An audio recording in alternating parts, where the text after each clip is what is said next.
It is the Unfiltered band. That means, yes, another episode of Unfiltered coming your way. This one officially go down as episode number 184. You could jump on board the Unfiltered Revolution anytime at Casey Stern on Twitter. Jump on YouTube, or, of course, Equal Opportunists are we everywhere you get your podcasts, Apple, Spotify, etc. And thank you, Unfiltered band.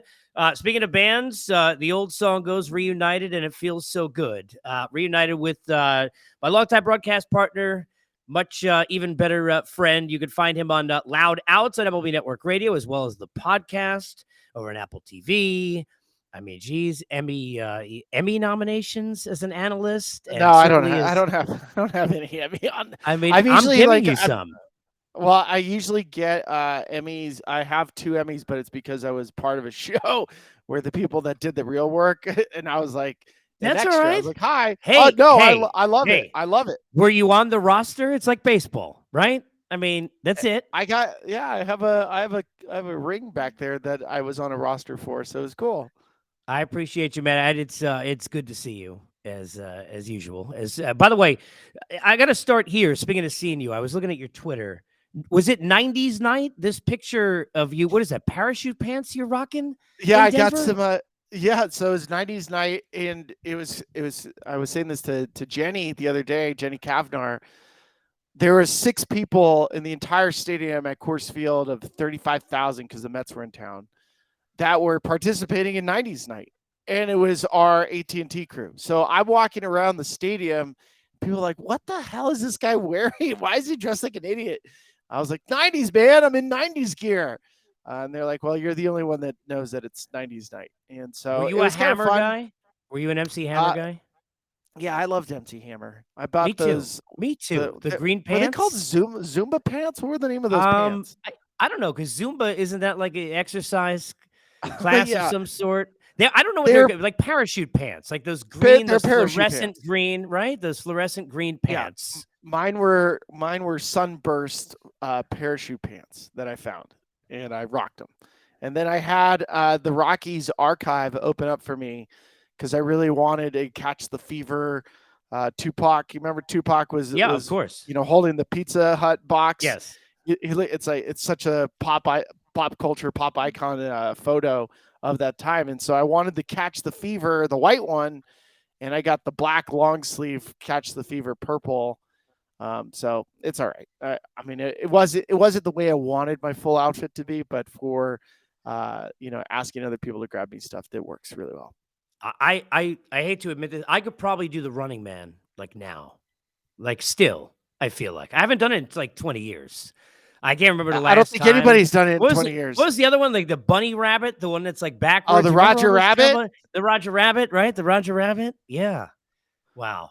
This is, by the way, speaking of Emmys, this is how you get them. Bet Online is your number one source for your basketball info, stats, news, and scores. Get the latest odds and lines, latest matchup reports. Year's NBA playoffs. Bet Online, your sports intel headquarters this season. They got you covered for all your insider sports wagering records and needs. Basketball, MLB, hockey, golf, UFC, and boxing. Easiest way to get your betting info, including all the live betting options and favorite casino and card games available to play now from your home. So get into the action today. Head over to the website, use your mobile device, and join. Be sure to use our promo code BELIEVE. That's BLEAV. Get your 50% bonus on your first deposit. It's Bet Online, where the game starts. And here's where I want to get started. And it's recent and it's feel good. And you and I love stories like this. I'm watching Liam Hendricks. Oh. And, in a different situation entirely, not trying to compare the two, and watching Soroka get back on the mound. And we talked about this for years, you and I knowing each other, and I know we're both big believers in this. One of the great things about this sport is the stories that it tells about people and the perseverance of individuals beyond what they do in a uniform. How about the two stories in their own right here in the last couple of days of Hendricks getting back on the mound, just being healthy first and foremost, and Soroka, after all of that road, getting back on the hill? I'll start with Soroka. I mean, both of them, they give you goosebumps. And like I've seen players make their comeback stories. I saw with Chad Bettis. Bettis had testicular cancer, came back. We were broadcasting the game. He had no idea what he was going to do. And then he goes out and pitches a gem. And I usually point that that game out, because I don't think many of the fans that were going to that baseball game knew what the journey was for this individual player, right? You didn't know that this guy had, unless you were totally locked into the team. You go to a baseball game, you're like, okay, this guy's, pitching for the Rockies, or this guy's, starting in left field for, but you don't know the journey. You don't know what they've done. Like a random Tuesday night, you have no idea that this is a seminal moment in this guy's life, that there are doctors and nurses and, parents and siblings that are like in tears, right? Because teammates on a Tuesday night. And so watching Soroka, knowing that Howie, first off, he was a runner-up rookie of the year. This guy was a runner-up rookie of the year. Tore his Achilles and then tore it again because the surgery apparently wasn't done really well. And so that kind of stinks, obviously. And on opening day, Spilly, the first time out against DeGrom in like is the first couple of innings of the season. Yeah, it was like 6 innings into it. Like they're going toe-to-toe against Jacob DeGrom, and he's not even blinking. He's not even flinching. And then he blows out, and then he blows out again. And so for him to go and pitch against Oakland, it didn't really matter the results, right? We don't care about the results. It was good to see Soroka. I mean, this was the guy that was, Casey, you can imagine this. Atlanta, you win the World Series in 2021. Here's a runner-up rookie of the year that should be a part of the rotation, is not. He's watching guys like Ian Anderson, Max Fried, Kyle Wright, guys from the minor leagues doing things, and they win a World Series without him. He had no part of it. Zero. Like, I'm sure he celebrates because he celebrates for his teammates, but that's, as a competitor, as an Uber competitor, you watch your team win a World Series and you had nothing to do with it. You've been holed up in a therapist office working on your Achilles. That would be hard. I wouldn't be able to stomach that. Yeah, more mentally, like. Right, Spilly? I mean, you've been through injuries. All that's more mental than it is physical, all the rehab. It's hanging in there, the patience of it, the amount of times that doctors are telling you, well, you're doing the right things, but you're not seeing progress, and how difficult that's got to be, the mental fortitude of a dude to go through that beyond the physical rehab it is inspiring, for sure. No question, especially for athletes that, when things get hard, they quit. There's a lot of athletes. That's why there's, so many, you hear of so many, guys that go into the minor leagues and they quit because it becomes exhausting. It's a mental grind. I think parts of that too, from the mental health standpoint, is having a support system. We've spoken to guys like Trevor May, sometimes taking a breather, getting outside of it, just having a chance to not be in the monotony of something that is, wearing you out, just to take a step back is important. We're seeing a lot more guys. Austin Meadows has gone on the IL for some mental health and dealing with anxiety. We saw with Daniel Bard. I saw it up close and personal in Colorado. I think the fact that stigma is going away is really, really important, especially in sports. I think so many kids get burnt out, right? They play a sport and then they get burnt out. Well, why do they get burnt out? Because it's hard to go through failure. It's hard when you're not succeeding. It's not fun when you're the worst player on the team. And so figuring out from the youth standpoint, how do you give a kid a breather and then bring him back in without, missing an opportunity to continue to play a sport that they love? So there's so much in there. And then the Liam Hendricks one, Casey, I was in Detroit last week and I saw Liam. They were playing the Tigers, and Liam was just through a live BP, and his personality, like, him, he fills up a room. Like, you just know he's there. He's got this funky haircut. He's all like the cats named after Wonder Years characters and walks them on leashes. I mean, he's all that. Yes, he is. And he's got crazy hairdo. He's always drinking a coffee. He's from down under, so he's got this great, accent, and he's engaging. And energy. There's energy there. It's just like soaks out of him. And Pedro Grifol was talking about, spring training. This guy was going through his non-Hodgkin's lymphoma treatment and then still coming in and maybe playing catch or trying to throw a side session and just trying to go like, I'm going to make it through this. And he was wearing a shirt in the clubhouse in Detroit, and it said "kicked cancer's ass." That was the shirt he was wearing. And like that stuff gives you goosebumps when you consider it. And so, for him Monday, he gave a check. He raised money for cancer research. So before the game, he's added to the roster. Him and his wife, Christy, they presented a check for over $100,000. You see the reaction from both teams when he came out. It wasn't just like one. It wasn't just like White Sox fans. It was both teams standing, clapping. And I asked Liam, I said, "How are you feeling?" He was like, "I feel great." I was like, "How's your wife doing?" And she goes, "Man, that's the question. Like I would not have been able to go through all this. As much as we give Liam It's the credit, support. Yeah, absolutely. 100%. As much as we give Liam the credit, and we're like, man, this guy, like, he fought and he did, but he fought because he had somebody holding his hand, at times pushing him, inspiring him, pulling him. Yeah, of course. Yeah, of course.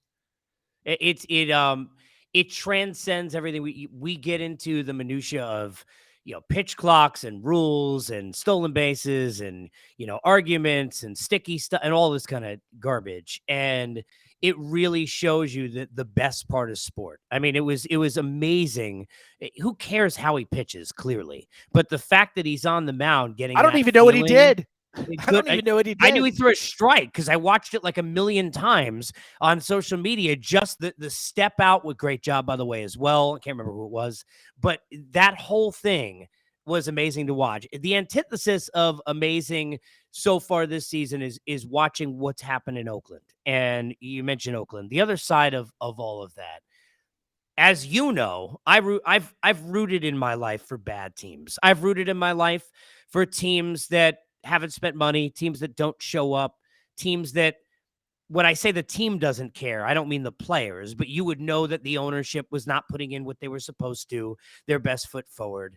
And when you're in a bad stadium, like I've been in and paying, I remember sitting there with my feet sticking to the bottom of the floor at Nassau Coliseum because of all the lack of cleanup, even on who knows if it was piss, drinks, what, but it's my crap hole, right? It's like people watching, Philly games in the old days of the Vet, right? This is my crap hole, right? This is my place.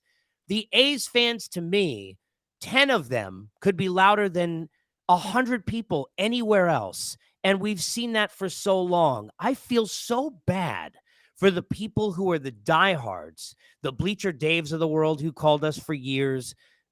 What is it like watching this situation, and how much have you empathized with the players, Spilly, who I know are getting opportunities maybe they don't get elsewhere, but are having to now live and breathe this entire thing day to day? This one's tough for me, Casey, because I don't like it at all. I think there's competitive integrity at stake here. When you have a team that's won 12 games and they just took a series from the Atlanta Braves. Twice so I mean, the Braves. Yep. So I mean, in a sense where I'm complaining about competitive integrity, they just beat the best team in the National League twice in 2 series. So I don't know if that is a reflection on how poor the Atlanta Braves compete in certain games against lesser competition, because clearly they're lesser competition, the Oakland A's are. But for a team that's won 12 games and we're 56 games, 57 games into the season, we're getting to that third of the way through. I don't like it. I think it could impact divisions. It can impact races. It's embarrassing. I know there's teams that have gone through these rebuilds. I've had teammates that have gone through rebuilds. I've never been on a 100-loss team. I was on the worst team in the California League, and that's a fact. Second half, 2004, the second half California League, Visalia Oaks, I was on it. That is the worst second half team of all time in the California League. Like the worst second half record. We won like 8 How many wins? 8. It was terrible. And I hit third. And I would every day, like, I knew this team sucked. Like, they were not good. And like the players knew they Yeah. weren't good. Like You we know, knew it. We knew Yes. it. It was embarrassing. You're like, God, we suck. And like it doesn't feel good to be on a team where you're a doormat. And like I can empathize with the players that are in that clubhouse, especially if you know you're a big leaguer. There's some guys that are having really good seasons for Oakland that are big leaguers. There are some other guys that know that they're getting service time, and you know when you're not a big leaguer. You know when you don't belong. You know when you've been allowed into the area and you shouldn't be there. And that's hard for me to say that about certain players because it's not fair. I think the other part too is if you're like, there's so many things to criticize. I'll take it from one stance because we talked with David Cavall, who is the president of the Oakland A's, and he was talking about the situation because he was part of the Howard Terminal project. And so the Howard Terminal project is, they're trying to rebuild this entire area, and it's like billions of dollars. It's not like it's just the Oakland A's stadium. It's billions of dollars of multifamily housing, retail. There's so many different dynamics of demographics of making sure there's affordable housing that goes in there. You don't want it to get washed out. The type of demographics that are in Oakland and not being able to afford, push out small business. So there's a lot at stake that's very political. You're also dealing with the Port Authority, which is, that's another $1 billion industry. And they're probably not going to be huge fans of Howard Terminal becoming a residential area. They much rather keep it as a Port Authority where they can, bring in exports and imports for Vandalay. So they have, there's just the Seinfeld reference, by the way. Go ahead. I'm just saying, so like, smoothly done. Way to know your audience, by the way. Recognize your audience. Go ahead. I know it. I'm just saying that the Oakland A's situation is far more complicated than an ownership group that's just trying to destroy its fan base. And when Cavall told us that they spent over $100 million in pre-development over the last couple of years, and the Oakland A's Coliseum lease expired 10 years ago. They went past the expiration date to try to get something figured out. They've spent almost 20 years on this thing. And so when you consider $100 million, now, is that money lost and money wasted? Probably. Do I think part of it is eyewash? 100%. I've gone through development. I know what eyewash is. Do they probably want to go to Las Vegas and be in that market? Maybe. It's probably a better stadium deal for Oakland there. You don't have to deal with all the headaches and all the politics and all the people. Yes. So yes. I think they like the movie Major League, the owner wanted to move to Miami. That's right. You need a mannequin. I think Vegas was calling to Oakland. They already had the Aviators. The Oakland A's already have a AAA affiliate and a really nice stadium in Las Vegas called Las Vegas Ballpark. And the Raiders are right. Already making the Oakland to Vegas. So everything is already set up for them. And everything's set up. It's new money, right? So, yeah. But it's just, Casey, there. I'll give you another example of why I don't like this. The signings of Trevor May, Aledmus Diaz, and Jace Peterson. And that's combined $20 million for those three guys for the next 2 years each. For the next 2 years. So it ends up working out to $40 million worth of contracts. Those players nobody wanted. You know what I'm saying? Like, I love Trevor. I've been around Jace Peterson. Jace Peterson introduced Mallory Pugh to Dansby Swanson because Jace is married to Mallory's sister. So, like, Jace is awesome. His story is awesome. But those three guys were not getting deals from any team in Major League Baseball. And May coming off a terrible end of the year and his tenure with the Mets. And now you're in a situation where those guys will make money, but how do you even move them? And then what happens to and think about how much money it's crazy. The rest of the team combined that's playing every day is making. It's deplorable. And I hate what's happening. And I feel for the players. I do. Because, look, in some respects, you have to say there are guys getting opportunities and you take it and so would I. Right? So whether you were supposed to have it or not have it. So there is a blessing in disguise to some of it for some of it. Yes. But when they Yes. look up into the stands, when they look in a newspaper, when they go online, when they look across the field and they're getting back patted by the other team saying, I feel bad for you at the batting cage, not a great look for this sport. Not a No. great look. No. And that's it's terrible. that's why it bothers me. At the end of bad. it bothers me because Yep. I felt like even if you're a part of this revenue sharing, which is why that money went to those players, Yep.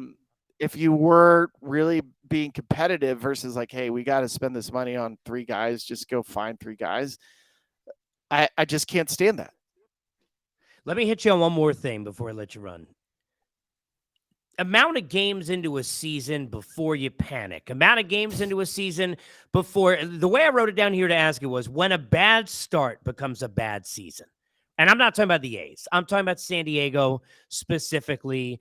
The Mets, maybe even less than more so, because despite all the money, they're still now a game back over 4. They're 4 games out of a division.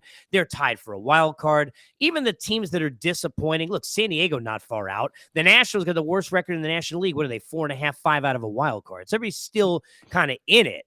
But as a player, how long did you feel into a season that you started to worry about a bad start becoming a bad season, Spilly? May. You get into May, and if you're 10 games under 500, you're in trouble. It's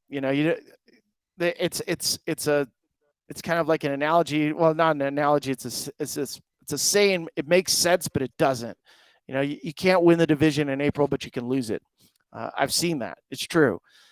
You can lose a season mid-May. I mean, you could also rebound. I mean, Casey, I was looking at some numbers when it comes to Chicago White Sox, and here's a team that was 14 games over 500 in early May, and do the research, and there's only been 4 teams in the history of baseball 14 games below 500 to make it to the postseason.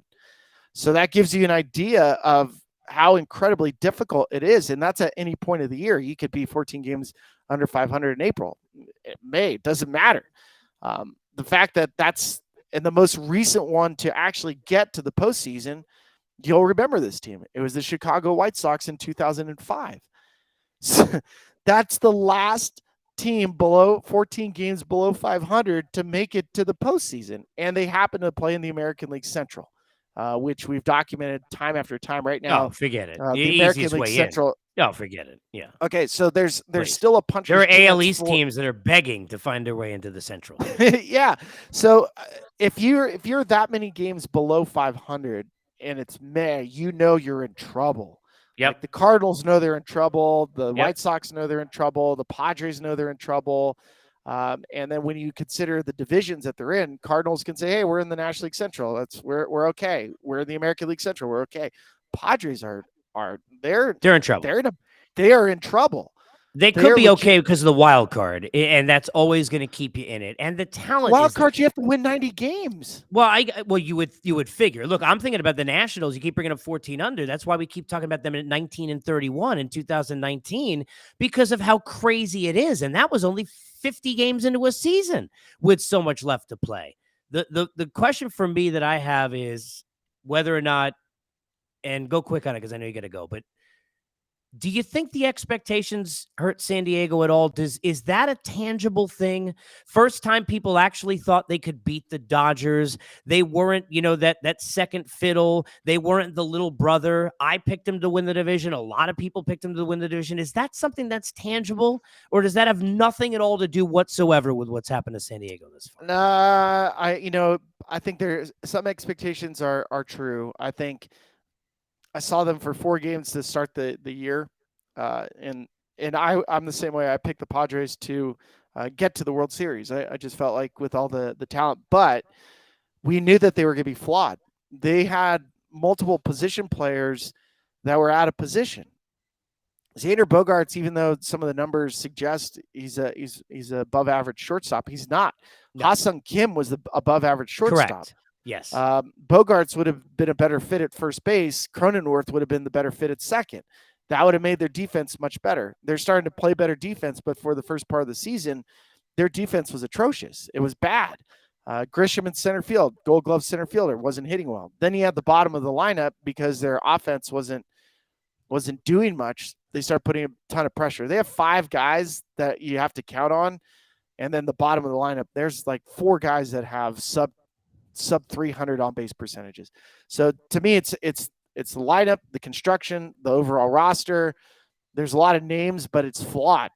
And they can fix it internally, but they have to be willing to move guys. And I just don't think there's enough that Bob Melvin can do with the personalities in that room to fix it. They at some point they all have to pull in the same direction, and I don't know if that's possible. Not with that group. So I don't know what ends up happening with the Padres. Spilly, appreciate you. Thank you for hopping on. I know you got to run. God bless. You know I love you. I'm going to finish this thing off and talk to the people. I appreciate you very much, and we'll do it again soon, buddy. Thank you. Adios, buddy. There he is, my man with his parachute pants, Mr.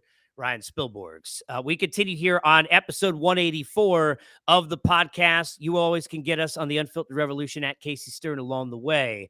I want to follow up on what Spilly was saying on San Diego. We always want to go into a situation in this sport when something is going wrong, and we want to then say that's the reason. But we say it from a couch. We say it from a broadcast booth, say it in front of a microphone, say it in front of a beer bottle at a bar or a water cooler, if you will. And we all sit there and we spout out of our gourd, out the wazoo, if you will. This is what's happening to the team. They don't care. The manager doesn't have them fired up. This is the move in the offseason that went wrong. And the answer people don't want to hear, because look, I wouldn't say I'm a takes guy, but I'm definitely a rant. If I get mad, I get mad about something. But I'm also very rational in this respect. We sometimes want to make everything black and white and everything in shades of gray. And I ain't talking about the fitty. Everything is in shades of gray. Here is some truth for you. Here's some unfiltered. All of it is the reason. The expectations, the injuries, the lack of performance, the defense, the people out of position, the talent in the division, not being as good as you thought, etc. On down the line. Everything parlays in, if you will, to why you sit there, 6-7 games under 500 and saying every time I win 2, I lose 3. How the heck is this happening to this team? The good news about this sport, and I said this a week ago, and I've said this to people I know in San Diego. The good news about this sport, and you saw it with the Mets about 2 weeks ago, when the world was ending, they were out of it, forget it. This is a disaster. It's an unmitigated mess, right? They had 2 crazy wins against Tampa Bay, and then 3 wins against the Guardians in a weekend, which included the Scherzer performance by day, Verlander national TV audience at night in a doubleheader. They won 5 in a row, and they were tied for a wild card, and they were 4.5 out. Now, since they've been herky-jerky, they lost 2 out of 3 to the Cubs. They came back. They won a couple, but they're 4 games out of the division. They're tied for a wild card, and all it took was 1 week. It took 1 week. Because this is not the National Football League. You can go 0-2 and still win. Think about it in the NFL, 16, now 17 weeks. How many times that graphic comes up every year? Every year. And they show that full-page graphic on TV. And a graphic says, teams with a record 0-2 or 1-3 or whatever that have made the playoffs are, and it's a small list. And you're thinking, well, geez, what do you mean? The season's over already? We just started.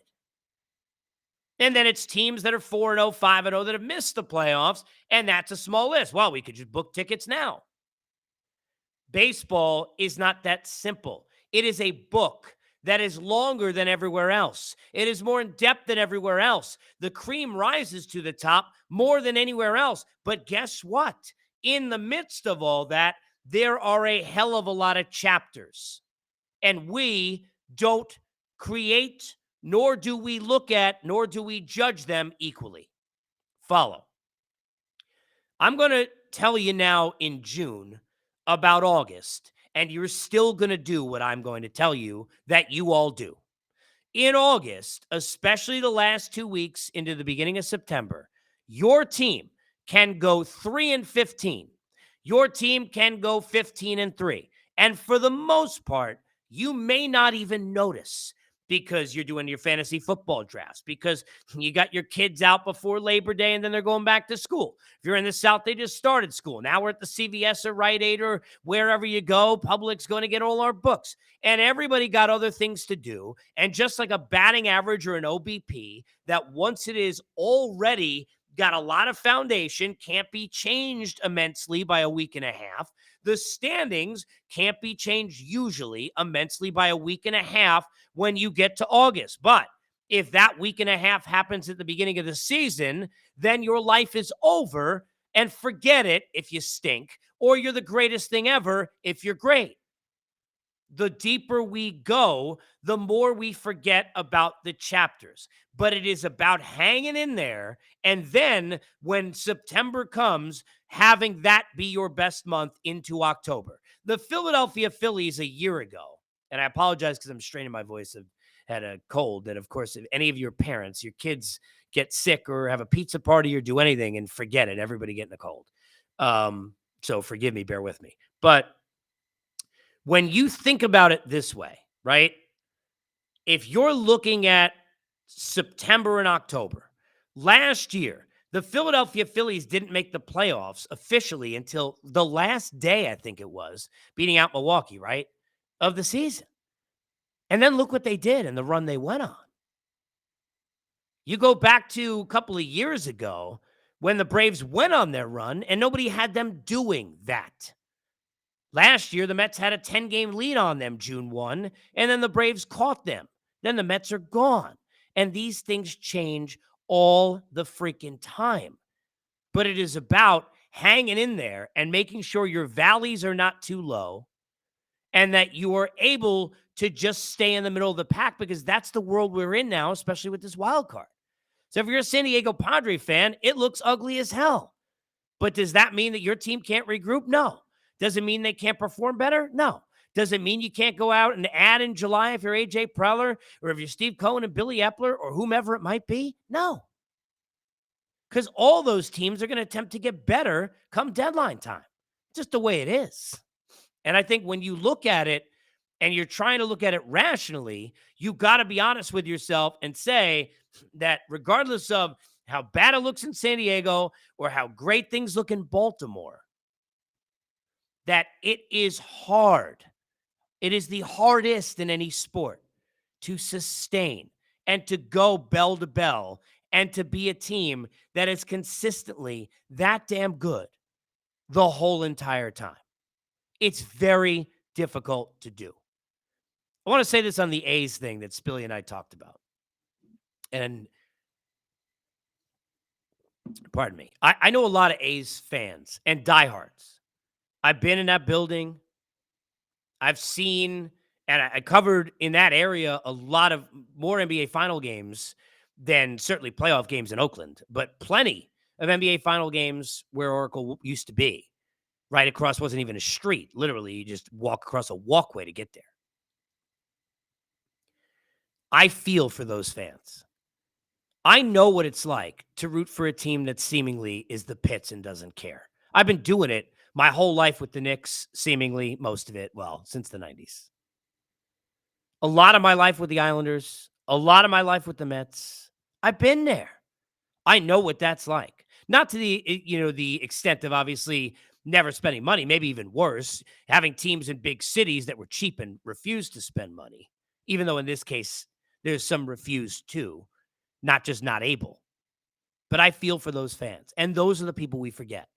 Because this team will go to Vegas, and it'll be great for the sport. And you look at what's happened with the Golden Knights, you look at the Raiders, you look at that environment and how people have clamored to sports there, including hockey, which I never thought would pay off the way it has. Certainly the team's got to win, but you could see the environment, right? We're going to forget because the team's going to get money. And the team's then all of a sudden going to be new and exciting. And it's going to spend. And it's going to get some new park.